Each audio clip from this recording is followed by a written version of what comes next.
I was sitting in silence at the table next to my 7-year-old grandson at my son's second wedding. Suddenly, the boy grabbed my hand tightly and whispered, "Grandma, I want to leave right now." I asked him, "What's wrong?" He trembled and replied, "Grandma, you didn't look under the table, did you?" I slowly lowered my gaze and froze. I took my grandson's hand and we stood up in silence. "I'm so glad you're here. If you're watching this video, please like and subscribe to the channel, and tell me in the comments where you're listening to my revenge story from. I want to know how far it's reached." My name is Betty Williams, and at 65 years old, I thought I'd seen everything life could throw at me. But that evening in the candlelit ballroom, sitting beside my precious grandson Leo, I discovered that some betrayals run deeper than I ever imagined. This is the story of how a child's innocent observation saved his life and exposed a truth that shattered everything I thought I knew about trust and family. I was seated in the middle of the wedding reception, a candlelit ballroom right next to my little grandson, the boy I love more than life itself. Today was my son Alex's wedding to his second wife, Ava. My little boy Leo was busy pushing his red toy car back and forth over the pristine white tablecloth. His bright eyes seemed immersed in a world of his own, where the noise of adults around him didn't exist. Looking at him, my heart softened. I carefully straightened the small bow tie at his neck, a gesture as gentle as if I were caressing the memory of his mother, Maria, whose tender smile I still remember as if it were yesterday. The soft melody of the jazz band filled the room, mixing with the murmur of conversations and the clinking of wine glasses. The ballroom was decorated with stunning luxury, with arrangements of pristine white roses on every table and candlelight reflected in the gleaming silver plates. I looked up searching for Alex. He was busy going from table to table, toasting to thank the guests with a radiant smile that seemed to want to hide the emptiness I knew he still carried in his heart since Maria left us. In the distance, Ava, my son's new wife, was dazzling in her embroidered wedding dress, posing for photos with her friends. Her smile was perfect, without a single cloud, as if the whole world belonged to her. I looked at her and felt something strange in my chest, an odd sensation, but I tried to ignore it, telling myself I was just being overly sensitive. The waiters moved gracefully between the tables, serving more wine, clearing empty plates, and adjusting napkins. An elderly couple sitting at our table turned to me with gentle smiles. "How fast Leo is growing. How old is he now, Betty?" I smiled and replied with a soft voice, "He just turned 7. Time flies so fast." Then I turned to cut a small piece of cake to give to Leo. The boy looked up, his eyes shining with gratitude, but he immediately lowered his head again and continued pushing his toy car as if only that toy was the place where he felt safe. Suddenly, Leo stopped. His little hands stopped pushing the car, and his round eyes looked at me with a seriousness that wasn't normal for him. I got a little scared. A bad feeling ran through my body. He grabbed my hand tightly. His little fingers were ice cold. With an urgent voice, he whispered, "Grandma, I want to leave right now." His voice trembled as if he were holding a fear he couldn't explain. My heart raced. I leaned over him and put my hand on his shoulder. "What's wrong, my boy? Tell me what it is." Leo shuddered, pressing his lips together. And then he whispered so quietly that I had to bring my ear close to hear him. "Grandma, you didn't look under the table, did you?" His words were like a cold knife piercing my chest. A terrible anguish began to grow inside me, making it hard to breathe. I tried to stay calm and stroked his hair, but his gaze, the panicked look of a boy only 7 years old, prevented me from ignoring it. "It's okay, my love. Let your grandma look," I said, trying to make my voice sound calm to reassure him, even though I felt my own heart pounding. Carefully, I lifted the edge of the white tablecloth and looked into the dark space under the table, where the wooden legs of the chairs and Leo's little shoes were dangling. And then I saw it. A small piece of paper folded in 4, lying there, right next to Leo's chair. It was so small it almost got lost in the darkness. But its presence froze my blood. Leo nestled against me, his little hand grabbing my arm as if seeking refuge. I felt his agitated breathing. Every tremor seemed to tell me that something was very wrong. I crouched down completely and, with a trembling hand, picked up the paper. The people around us were still laughing and toasting, but at that moment my whole world shrank until only Leo, me, and that damned paper in my hand remained. I unfolded it. The dim candlelight from above the table was enough to read the scribbled words, Table 8, add shrimp to the child's portion. A few words, but they were like a direct punch to my heart.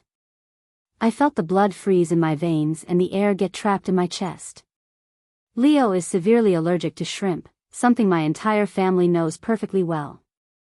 A single piece of shrimp would be enough to put his life in danger. Who could have written this? Who could be so cruel? Right on my son's wedding day. I squeezed Leo's hand, feeling his little fingers trembling in mine. I stood up abruptly, not caring about the surprised looks from the people around us. The elderly couple nearby stopped talking and looked at me with concern. I hugged Leo with all my strength, as if I feared he would disappear if I let him go. The laughter and music continued, but for me, everything became a heavy, suffocating silence. Write in the comments if you've ever experienced something similar, because what I discovered next changed everything. Memories of other times flooded my mind, taking me away from that gleaming wedding hall and back to the years when our family was complete. I once thought my son's house would always be filled with laughter. But life, like a sudden gust of wind, extinguished that flame of happiness, leaving me with scars that would never heal. I remember Maria, my first daughter-in-law, like I remember the morning sunlight streaming through the window at dawn. Her smile was tender and welcoming. She always made me feel like I was in the arms of a true daughter. Maria never raised her voice, never did anything that worried me. She was one of those people who just by looking at you made you feel at peace. I still remember those very windy afternoons in the suburbs of Phoenix when I would arrive at Alex and Maria's little house. Leo's laughter, who had just started walking, echoed in the backyard as he chased a colorful rubber ball. Maria would be on the porch with a basket of freshly picked vegetables, smiling as she watched her son. "Mom, Betty, try the chili I made. See what you think," she used to tell me, her voice full of pride as she placed the hot bowl in front of me. I would sit there eating and talking with her about simple things while Leo crawled on the floor clutching an old toy car. But the most beautiful and also the most painful memory is the night Leo got very sick. He had a very high fever. His little body was burning and his eyes could barely open, without strength even to cry. Maria held him while tears silently rolled down her face. "Mom, Betty, I'm so scared," she whispered, her voice trembling. I sat beside her, taking turns placing wet cloths on his forehead, trying to calm her. "Don't worry, dear. The boy is strong. He'll be fine." But inside, worry weighed on me like a stone. I stayed up with Maria until dawn, when the first rays of sun appeared, and Leo's fever finally broke, and he fell asleep in his mother's arms. Maria turned to me, her eyes red but with a slight smile. "Thank you, Mom. Without you, I don't know what I would have done." I just took her hand and squeezed it tightly, as if wanting to tell her I would always be there for her and Leo. I thought this little family would be happy forever, like a song that never ends. But then, on a fateful afternoon, everything collapsed. The phone rang while I was washing dishes in the kitchen. The cold voice of a police officer came through the line. "Mrs. Williams, we regret to inform you that there has been an accident." I don't remember how I finished hearing the sentence. I only know that my hands trembled so much that I dropped a plate on the floor and it shattered. Maria was gone in an instant when a truck that lost control hit her car on the highway outside the city. I stood there paralyzed, feeling the world crumble before me. Maria's funeral was on a day of torrential rain. The drops fell nonstop as if the sky was also crying for her. Leo, who was only 4 years old at the time, was in my arms, confused, looking at everyone with his innocent eyes, not understanding what was happening. "Grandma, where's my mommy?" he asked with his little voice. I hugged him tightly, swallowing my tears, and whispered, "Your mother is in a very beautiful place, my love." But inside I felt shattered. Alex, my son, collapsed in front of the coffin, his shoulders shaking, and he couldn't say a word.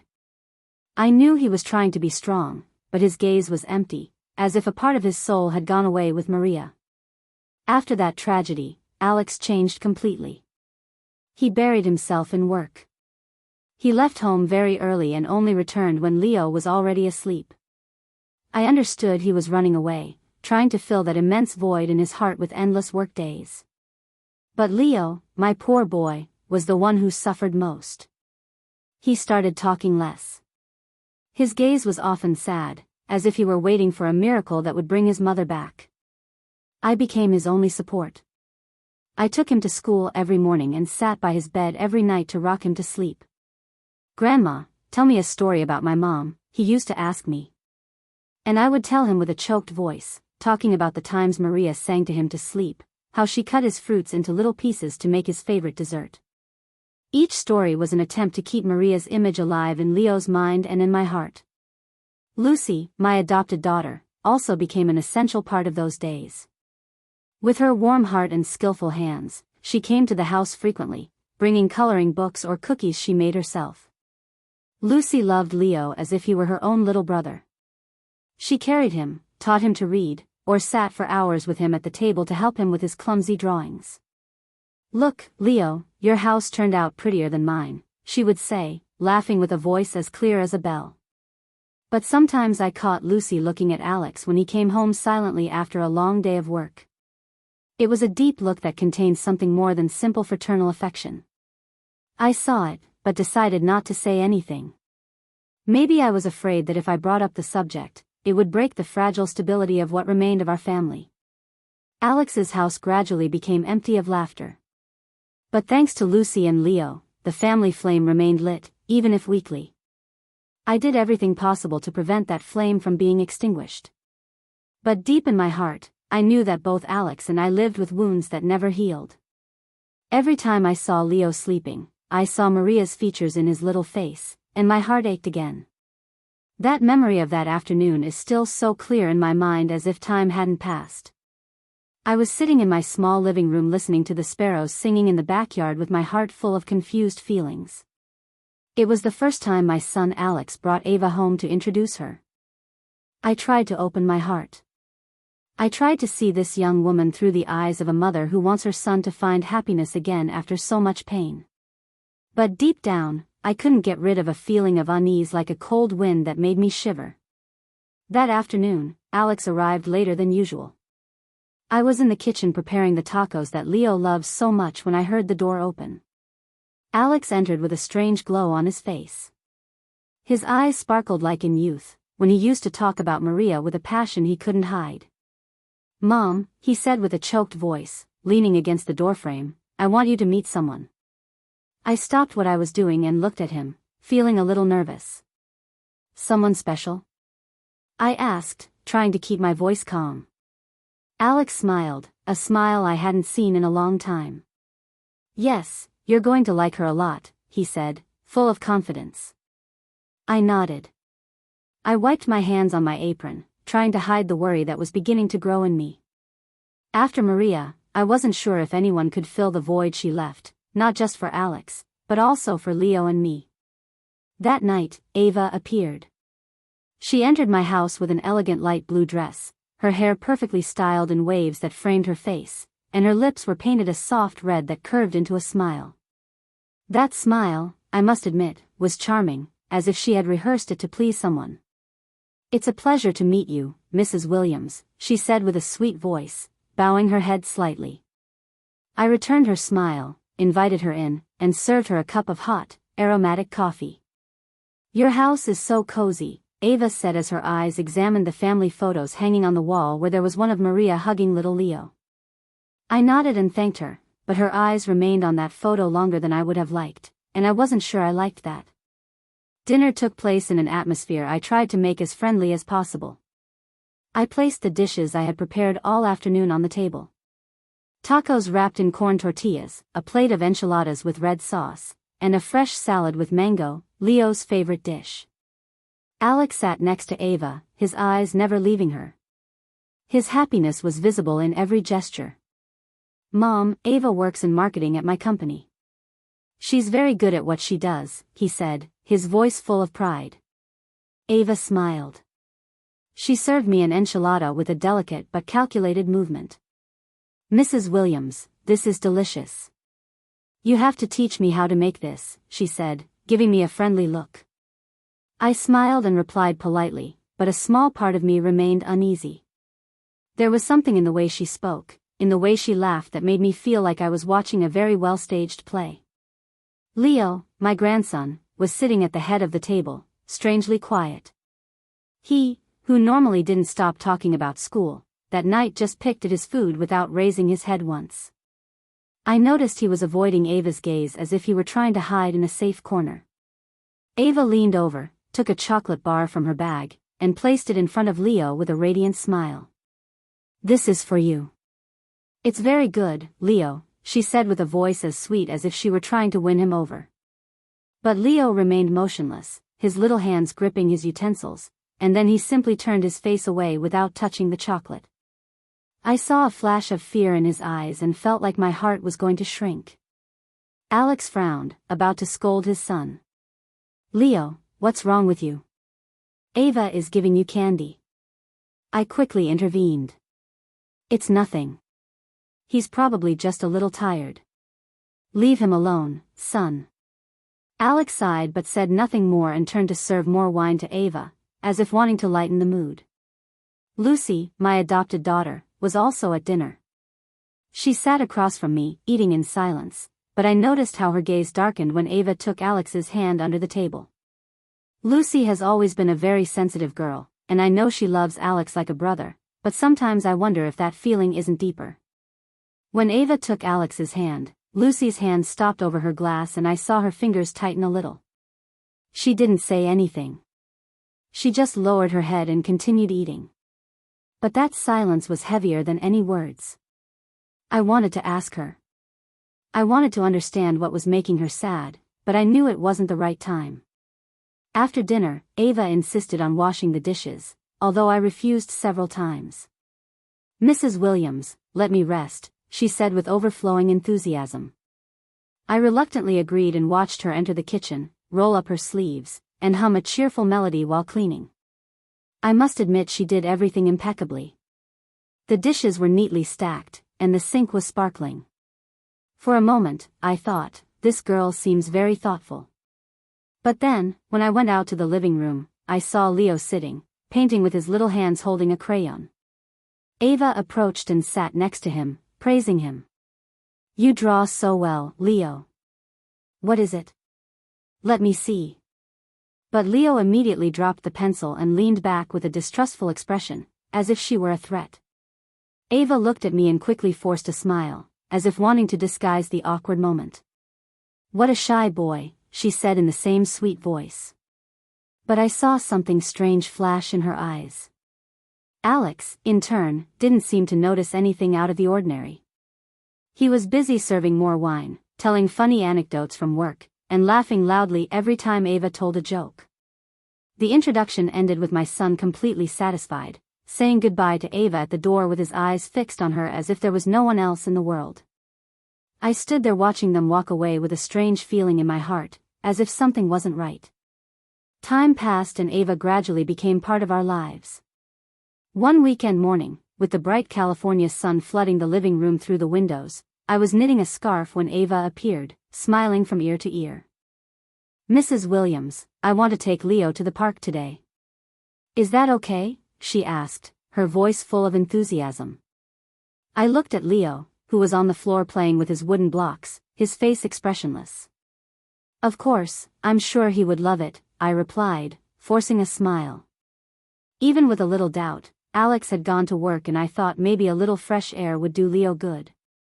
Ava took Leo's hand and led him toward the door while I watched them go with a strange weight in my heart. When they returned, Ava entered with a triumphant smile. "He had so much fun. He kept going down the slide, and he even asked for another ice cream," she recounted, her voice full of enthusiasm. But when I looked at Leo, I saw that his shirt was dirty with some dried dirt stains on the blue fabric I had ironed that morning. He was silent with his toy car in his hand without saying a word about his outing. "Did you have fun, my boy?" I asked, crouching down to stroke his hair. He just nodded slightly, looking away. I wanted to ask him more to know why he was so quiet, but Ava intervened with her always sweet voice. I already told you, Mrs. Williams, he loved it. I nodded, but inside me, a small piece of the puzzle of doubt began to form. On another occasion, while Alex was at work, Ava appeared without warning. I was in the kitchen preparing chili for lunch when I heard her talking to Leo in the living room. At first, her voice was soft, but suddenly I heard a harsh sentence. Stay still, Leo. Don't make a mess. You're already a big boy, but you still act like a baby. I stopped suddenly in my tracks, my hand still over the onion I was cutting, and a chill ran through my body.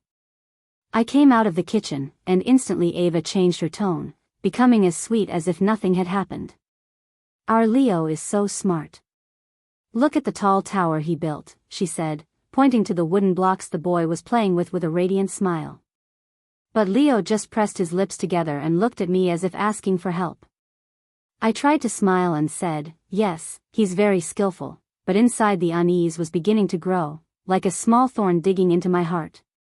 I tried to calm myself. Surely she's not used to children. Anyone is a little clumsy at first. Leo's 7th birthday is a memory I will never forget. Lucy, my adopted daughter, spent the whole morning baking a chocolate cake, Leo's favorite.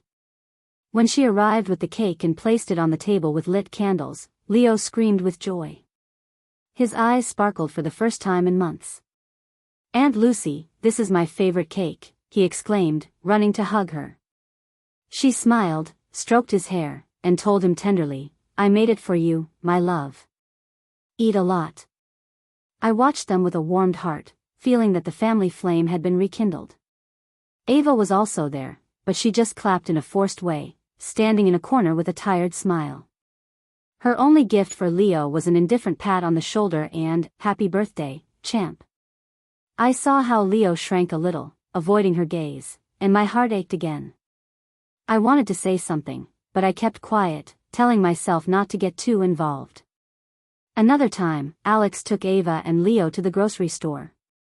I stayed home, but when they returned, I heard Ava complaining in an irritated tone. Leo dropped a whole bag of candy at the checkout, and I had to pay for it. What a clumsy boy. Alex frowned and turned to scold his son. Leo, you're already a big boy. You have to be more careful. I saw Leo lower his head with his hands clasped, and his eyes sought mine as if asking for help. I quickly approached and put my hand on his shoulder. Don't worry, my boy. It was just candy. But inside, I couldn't stop wondering why Ava got so easily upset with a child. Why couldn't she be as gentle as Maria had been? One afternoon, when I went to pick up Leo from school, his teacher called me aside and said in a low but worried voice, Mrs. Williams, lately Leo has been talking less and seems very withdrawn. Is something happening at home? I froze but tried to minimize it. I'm sure it's just the changes, Mrs. Davis. Don't worry. But on the way home, Leo pulled on my blouse and said with a trembling voice, Grandma, I don't want to go home with Miss Ava. I stopped and knelt to look into his bright eyes, my heart tightening. Why do you say that, my love? Miss Ava loves you, I said. But as soon as I said it, I knew I was wrong. Leo shook his head with firm determination in his gaze. No, Grandma. She doesn't love me. I stroked his hair, trying to calm him, but inside I couldn't deny that the boy was telling the truth. Lucy, who was nearby, had heard everything. She turned in silence, but I saw how her shoulders moved slightly, as if she were holding back a sigh. All those loose pieces, all those little signs. I had seen them, but chose to ignore them. And so came the day of my son's wedding. That afternoon, the golden Florida sun streamed through the large windows, bathing the ballroom with radiant light, as if wanting to celebrate my son's happy day. I was sitting at table number 8 next to my grandson Leo and Lucy, my adopted daughter. Leo was playing with his red car, whispering a soft, vroom vroom. I looked at him and my heart filled with tenderness. Lucy, in a simple beige dress, was sitting on the other side, leaning over from time to say something in Leo's ear with a smile as sweet as the morning sun. Eat another little piece of bread, my son, she said, breaking a little piece for him. I smiled seeing that, feeling some comfort in my heart. Although our family had gone through so much pain, Lucy and Leo's presence had always been the fire that warmed my soul. Alex, my son, dressed in an elegant navy blue suit, walked among the tables, toasting with relatives. His face overflowed with happiness. His radiant smile seemed to want to erase the dark years that followed Maria's death. I looked at him, feeling a mixture of pride and sadness. I wanted to believe he had found new happiness, that Ava, the dazzling bride in her embroidered wedding dress, would give him a new home. But every time my gaze crossed Ava's, who laughed loudly in front of the cameras, never letting go of her wine glass, I felt a small thorn digging into my heart. Her smile was too perfect, like a carefully placed mask. The soft melody of the jazz band played, mixing with the lively conversations of the guests. The waiters moved discreetly, serving appetizers, crispy crackers, aromatic cheese sauce, and elegantly decorated shrimp plates. I noticed Leo only took a cracker and carefully pushed away the shrimp plate. I frowned and asked quietly, "Don't you like it, my love?" The boy shook his head, looking away as if hiding something. I wanted to ask him more, but a nearby relative interrupted, saying cheerfully, "And Leo is behaving well, Betty. Look how he's grown." I smiled and replied, "He's a smart little man now." But inside, I couldn't stop worrying. Leo had never refused food in such a strange way. In the distance, I saw Ava's gaze turn to our table. The smile on her lips seemed to narrow for a second, just enough for no one to notice before she turned to continue toasting with another guest. I tried to ignore my discomfort, telling myself I was overthinking, but then everything changed in an instant. Leo, who was still playing with his toy car, pushed it too hard, and the toy rolled to the floor. The boy quickly crouched to pick it up, but I saw him freeze, his eyes wide, fixed on something under the table. I leaned over to ask what was wrong when Leo pulled out a small piece of paper folded in four with trembling hands and a pale face. He immediately grabbed my hand and whispered urgently, "Grandma, let's go. Please, let's go now." My heart started beating fast as if it wanted to jump out of my chest. "What's wrong, my boy?" I asked, trying to stay calm. But Leo's panicked look prevented me from doing so. Trembling, he repeated that question that froze my blood. "You didn't look under the table, did you?" His words were like a cold knife that paralyzed me. I crouched down, lifted the white tablecloth, and my eyes scanned the dark space under the table. The small paper was next to his chair, a harmless object, but full of threat. I picked it up with trembling hands, feeling the world shrink around me, leaving only Leo, me, and that damned paper. I unfolded it. The candlelight was enough to read the scribbled words, "Table 8, add shrimp to child's portion." Few words, but they were like an electric shock that ran through my entire body. I unconsciously crumpled the paper in my hand. The music, the laughter, everything around seemed like I was sinking into an abyss I couldn't escape from. Ava, in her dazzling wedding dress, continued to laugh in a corner of the ballroom, raising her glass to toast with a guest, as if nothing in the world could worry her. Alex was busy taking photos with his work colleagues with a radiant smile that seemed to confirm this was the happiest day of his life. But for me, everything in that ballroom was a farce. A curtain that hid the terrible truth I had just discovered. I squeezed the paper tightly, feeling it burn my skin. Leo, the grandson I loved more than my own life, had almost become the victim of an evil conspiracy, right on his father's wedding day. I turned to Lucy, my adopted daughter, who was sitting next to Leo. Her eyes were full of concern seeing my expression. "Take care of Leo, please," I said, trying to stay calm, although I knew I couldn't hide the tremor in my voice. Lucy nodded, pulling Leo closer to her and hugging him tightly like a protective shield. "Where are you going?" she asked me quietly, but full of anguish. I just shook my head without answering, because I didn't even know what to do next. I quickly left for the hallway, with heavy legs, as if carrying lead, but with a pounding heart, insisting for me to act. Near the bar, I saw a group of waiters talking. Their laughter sounded like a painful contrast to the storm raging inside me. I recognized David, the young man who had brought food to our table several times. He had a kind face and friendly smile, but at that moment, I couldn't think about that. I went straight to him, put the paper in his face, and asked with a firm voice, "Do you know who sent this paper?" David looked at the paper and his face instantly changed. His carefree smile turned into an expression of panic. "My God, this is my paper," he stammered, his hands trembling as if wanting to snatch it from me. "A woman gave it to me, and I accidentally dropped it when I was carrying the tray." His words were like a ray of light amid the confusion, but also stirred me up even more. "Who gave this to you?" I insisted, almost shouting, completely losing my composure. David stepped back, confused. "I don't know her name, ma'am. She just told me to deliver it to the chef." The paper didn't say who sent it. Anger exploded inside me like a burning fire. "One more reason," I said, getting closer, my voice trembling with rage and fear.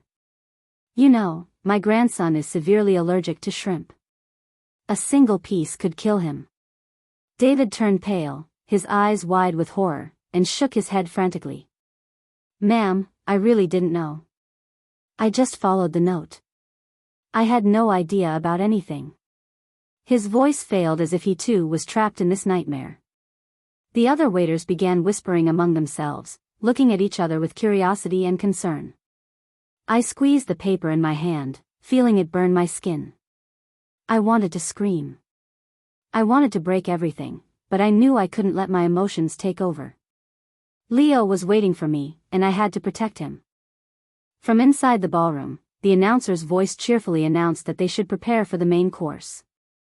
His voice was like a cruel reminder that time was running out and, if I hesitated, a deadly trap could be waiting for Leo.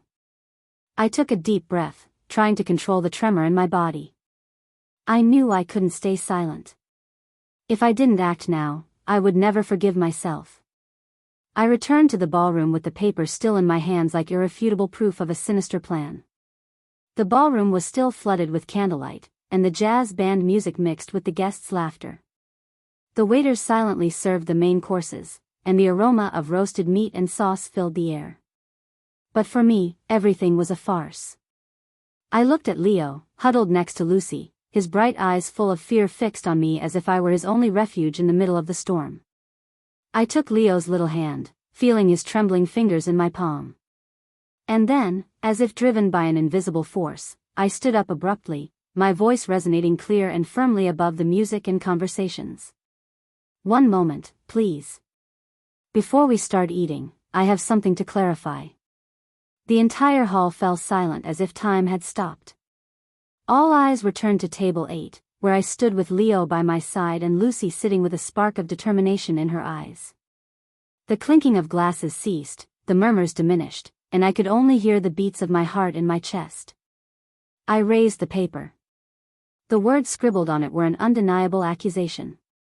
"Who wrote this paper asking for shrimp to be added to the child's food at table 8? I asked, my voice trembling with indignation, but forcing it to be clear and forceful. Whispers began to be heard like small waves in a calm lake. Some guests looked at each other, shaking their heads with looks of curiosity and confusion. I felt Leo's gaze fixed on me as if he were begging me to do something to protect him. Alex came running from another table with a smile on his face that quickly became worried when he saw my expression. "Mom, what's happening?" he asked, completely perplexed. I didn't answer immediately. I just placed the paper on the table and pushed it toward him. "Read it yourself," I said with a hoarse voice, although inside I was a disaster. Alex picked up the paper. His eyes examined the words, and I saw his face turn pale and his hands tremble slightly. "What does this mean?" he asked, stunned, looking at me and then at Leo, as if seeking a logical explanation. Ava, in her dazzling wedding dress, approached, frowning with perfectly feigned surprise. "What is all this?" "Some kind of bad joke," she said quietly, but I noticed a flash of panic arise in her eyes. I looked her straight in the eyes, my heart taken by rage and fear. "My grandson is allergic to shrimp," I said, my voice trembling with indignation. "This is not a joke. This is attempted murder." My words fell like thunder, plunging the ballroom into deadly silence. Some guests were speechless with astonishment, while others began to whisper, their eyes moving from me to Ava. Ava let out a forced laugh, a mask to maintain composure. "Excuse me, Mrs. Williams, but there's no name on the paper." "Are you going to believe a story that a child who found it made up?" she said with a mocking tone, trying to make me look like a paranoid old woman. Some guests began to comment with suspicion. "Maybe it's a misunderstanding. Who would do something like this at a wedding?" Blood boiled in my veins. Ava's audacity left me almost speechless. I wanted to scream.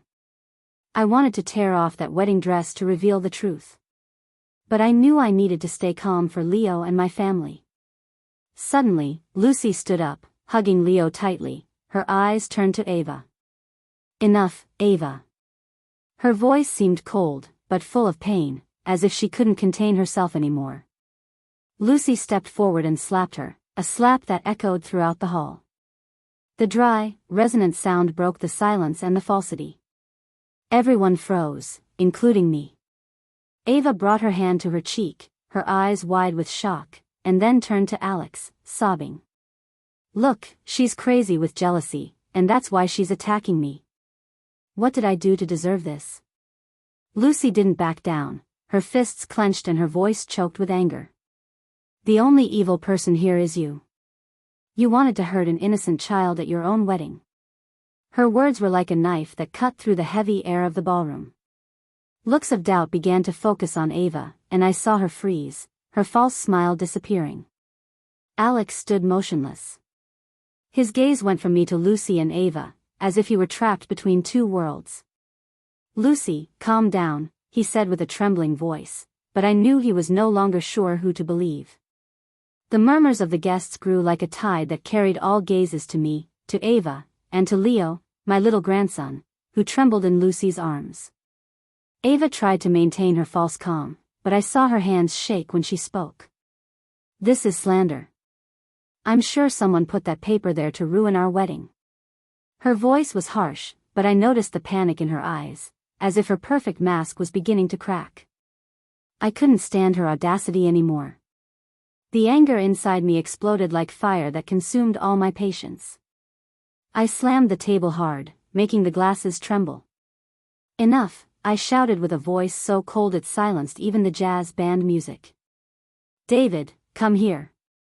The young waiter, David, approached from a corner, his face pale with fear, his eyes darting from side to side as if he were trapped between the truth and the approaching storm. I showed him the paper, my voice trembling but firm. "Confirm it. Is this the paper you received?" David nodded repeatedly, stammering. "Yes, ma'am, it is. A woman from another table gave it to me, and I accidentally dropped it when I was carrying the tray." He lowered his head as if wanting to avoid my gaze. I felt my blood boil, but I forced myself to stay calm because I knew everyone in the hall was watching. Ava hurried to interrupt with a high, almost desperate voice. "You're mistaken. I don't know anything about this." But before she could respond, a weak voice full of pain was heard from behind. Gloria, Ava's younger sister, began to cry and stood up from her chair. "It wasn't my sister Ava who gave me that paper," said the young woman, trembling as tears ran down her cheeks. "She asked me to deliver it to the waiter. I swear I didn't know what was inside." A murmur of astonishment ran through the hall. "My God, I can't believe it. How is this possible?" I looked at Gloria and my heart softened. She was only 18 years old. Her eyes were red and full of confusion, as if she too was trapped in this nightmare. Ava turned abruptly and shouted at her sister, her face distorted with anger. "Shut up, Gloria. How dare you invent lies to harm your own sister?" Her voice was harsh, but I saw her lips tremble as if she were struggling to hide the truth. Gloria stepped back, trembling from head to toe, and said between sobs, "I'm not lying, sister. I just did what you asked." Her words were like a dagger that pierced through Ava's falsity, leaving the entire hall in shock. An older relative shook his head, his voice choked. "How is it possible not to spare even an innocent child? In the midst of the chaos, Lucy stepped forward, hugged Leo tightly, and said with an icy voice, "If you keep denying, we can ask to check the security cameras in the ballroom. Everything will be clarified in a moment." Her words sounded like a stone thrown into a lake, causing waves of panic. Ava's face turned pale, her lips pressed together, and her gaze desperately searched for an exit. But there was no more way out. She said nothing more, and that silence for me was the clearest confession of all. Alex froze, his hand trembling on Leo's shoulder, looking in horror at the woman he had just called his wife, Ava. His voice failed as if he were trying to cling to the hope that everything was a misunderstanding, but his gaze, moving from the paper to Leo, said it all. I saw how his heart broke, just like mine when he discovered the plot. An uncle stood up and shook his head in disgust. It's unbelievable. So much evil on a day of celebration. His voice trembled as if he were containing his indignation. After Lucy's challenge about the security cameras, a deadly silence took over the ballroom. Ava, the woman I once tried to accept as part of my family, stood there, her face pale and lips pressed, looking for one last excuse. But the truth had been exposed, and she had nowhere left to run. Alex, my son, walked slowly toward her, his face tense and eyes red, and asked, "Ava, tell me the truth. Is it true?" His voice trembled as if he were begging for a glimpse of hope that everything had been a mistake. But I knew that, deep down, he too felt the painful truth. Ava stepped back, trying to force a crooked smile, but her eyes revealed her panic. "You don't believe me," she said with a choked voice, as if trying to cling to the last drop of Alex's trust. "It's all their plan. I didn't do anything." But her words sounded weak, like a wind about to die before a storm. I looked at her, my heart heavy with indignation and pain. This woman I thought would bring happiness to my son was now standing in front of me like a stranger, a danger I had never seen before. Lucy, my adopted daughter, put her hand on Alex's shoulder and said with a voice she was holding with all her strength, "Leo almost died because of this woman." Her words were sharp as a knife. Ava screamed desperately, "Shut up. You're just a jealous intruder." But Lucy didn't move. She trembled with anger but remained firm like a shield for Leo. "How dare you call me jealous?" Lucy responded with an icy voice. "Look at this child in the eyes and tell me you didn't try to hurt him." Leo clung to me, his little hand squeezing mine as if fearing to be dragged into that nightmare. The guests began to stand up. The festive atmosphere had completely dissolved. A relative from our family, Mr. Johnson, slammed the table angrily. "This is a disgrace. We can't let this pass." Murmurs of support were heard like waves that grew and drowned Ava in everyone's looks of contempt. Alex, caught between truth and love, shouted, his voice choked with pain and indignation, "Leo is my son. You tried to kill my son at our own wedding." His words were like a direct stab to Ava's heart, and I saw her burst into tears. But those tears, I knew, weren't from regret, but from being discovered. I placed the paper on the table and declared with a firm voice, "Anyone who tries to harm my grandson will never have the right to step into this family." My words resonated clear and inflexible, like a sentence. Ava looked up, her eyes full of fire, but I saw defeat in her gaze. She had lost not just to me, but to the truth. The hotel security staff approached and politely but firmly asked Ava to leave the hall. "Ma'am, please come with us," one of them said with a cold voice. Ava stepped back looking for help, but no one stood by her side. Many guests shook their heads, leaving their glasses half empty and sighing with resignation. "Unbelievable," whispered one of them. "How can someone be so cruel?" said another, horrified. Alex stood motionless, his hands on his head as if trying to prevent his world from collapsing. Then, as if he no longer had the strength to stand, he slowly knelt in front of Leo, his voice choked, "Son, forgive me. Forgive me, my boy, for not protecting you." I saw tears run down his cheeks, and I felt my heart break in two. I helped Alex get up, squeezing his shoulders, and said with a grave but confident voice, "Fortunately, we stopped this in time. This false happiness has to end here and now." I looked at Ava, who was being escorted out amid looks of contempt, and in my heart, I knew she never was and never would be part of this family. In the days that followed that nightmare wedding, my family was caught in a silent whirlwind where wounds still bled and unanswered questions floated in the air. I felt like I had just woken up from a nightmare where I almost lost Leo, my grandson, whom I love more than life itself. The story of the failed wedding spread everywhere, from the small suburban streets to the conversations of distant relatives. The landline phone didn't stop ringing. Some blamed Alex for blindly trusting Ava. Others sympathized with Leo, the innocent child who was almost the victim of an evil conspiracy. But for me, each call was just a painful reminder of what we had been through. Alex became withdrawn after what happened. He was no longer the radiant man in the navy blue suit from the wedding day. Instead, he took Leo to school and picked him up in silence every day, his gaze full of pain and guilt. The name Ava, like a curse, was never mentioned in the house again. I looked at Alex with a pained heart, but I knew he needed time to heal, to find himself after being betrayed by the person he loved. I didn't blame him because I understand that love can blind people. But I also knew our family had to grow from the ashes. I continued taking care of Leo as I had since Maria left us. I cooked his favorite dishes like mac and cheese or soft pudding, trying to give him back that sense of security. But who really healed Leo's soul? It wasn't me, but Lucy, my adopted daughter. Every morning, she carefully prepared his lunch for school, carefully choosing foods without shrimp or anything that could put him in danger. She even wrote a small note for the teacher explaining Leo's allergy along with a smiling face drawn with crayon that he loved. "Aunt Lucy, you draw so well," Leo exclaimed when opening his lunchbox, and I saw his eyes shine as if a part of his innocence had returned. Every afternoon, Lucy took Leo to the nearby park. I used to watch them from afar, seeing how she taught him to fly a kite, showing him how to hold the string so it would fly high. Once Leo fell from the slide, and Lucy ran to him, picked him up, dusted off his clothes, and whispered, "It's okay, my love. I'm here." Leo's clear laughter echoed, a sound I thought I had lost forever and that was now like a balm for my heart. I looked at Lucy with infinite gratitude because she wasn't just a sister to him, but also like a second mother filling the void that Maria had left.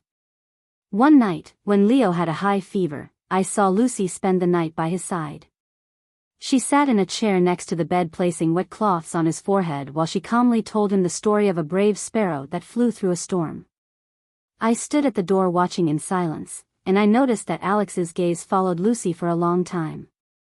It was a complex look, full of gratitude and remorse, as if he were realizing something he had ignored for too long. I said nothing. I just stepped back silently, giving them space. But in my heart, I began to hope that maybe there was a light at the end of our family's dark tunnel. One night, during one of the rare dinners where everyone was sitting together around the table with the hot pasta I had prepared, Leo suddenly looked up, his bright eyes fixed on Lucy. "I want Aunt Lucy to be my mom," he said in a soft but clear voice, as if he had been thinking about it for a long time. Everyone at the table fell silent. Lucy blushed and lowered her head, holding her spoon as if wanting to hide her embarrassment. Alex froze with watery eyes as if Leo's words had touched a very deep chord in his heart. I smiled. I put my hand on Alex's shoulder and said in a warm voice, "True happiness, son, doesn't come from a dazzling wedding dress, but from a sincere heart that knows how to love." Alex looked at me, then at Lucy, and I saw a small spark of hope shine in his eyes. Time passed and Ava disappeared completely from our lives like a toxic wind that was gone. Leo became a happy boy again, always attached to Lucy with his red car and the drawing she made for him. I saw him running and playing in the backyard, feeling great relief, but also a pang of pain, thinking about everything he had to go through. One day, Alex took Lucy's hand. Suddenly, he stood in front of me in the living room and said with a trembling but firm voice, "Mom, I know I made a mistake. I was blind. I put Leo in danger. But this time, I don't want to let go of the person who really stood by our family's side." Lucy lowered her head with flushed cheeks, but I saw a radiant smile on her lips. I nodded as tears silently rolled down my face. "Son, the only thing I want is for you and Leo to be happy," I said with a choked voice. That night, after Leo fell asleep, I sat near the window, watching the silver moon that stretched over the quiet street. Its soft light was like a reminder that, although our family had gone through dark days, light always finds a way to break through. I whispered to myself, family isn't always made of blood ties. Sometimes, it's chosen with love and courage. After that dark wedding, a new chapter full of light really began for my family. I looked at the backyard where the kite that Lucy and Leo had flown the day before was still there. And I knew that although old wounds might never completely heal, we would continue together with love and strength as our support. After going through all this, I understood something very important. In life there are losses that cannot be replaced, betrayals that break the heart, but sincere love will always be the light that illuminates the path. Family isn't built only with blood ties, but also with choices, with the courage to protect each other from darkness and danger. It's sacrifice and true affection that bring lasting happiness, not false appearances. I want everyone listening to remember, you have to let your heart guide you, because sometimes a small gesture of attention can save a life. And it's kindness that takes us out of nights that seem to have no end. The story you just heard has been modified in names and locations to protect the identity of the people involved. We don't tell it to judge, but with the hope that someone will listen and stop to reflect. How many mothers are suffering in silence within their own homes? I really wonder, if you were in my place, what would you have done? Would you have chosen silence to keep the peace, or would you have dared to face everything to rescue your own voice? I would like to know your opinion, because each story can become a candle that lights the way for others. God always blesses us, and I'm sure this courage will lead us to better days. If this story touched your heart, please like this video and subscribe to our channel for more stories of courage and family love. Share in the comments if you've ever had to protect someone you love from danger, because your voice might inspire someone else who needs to find their strength.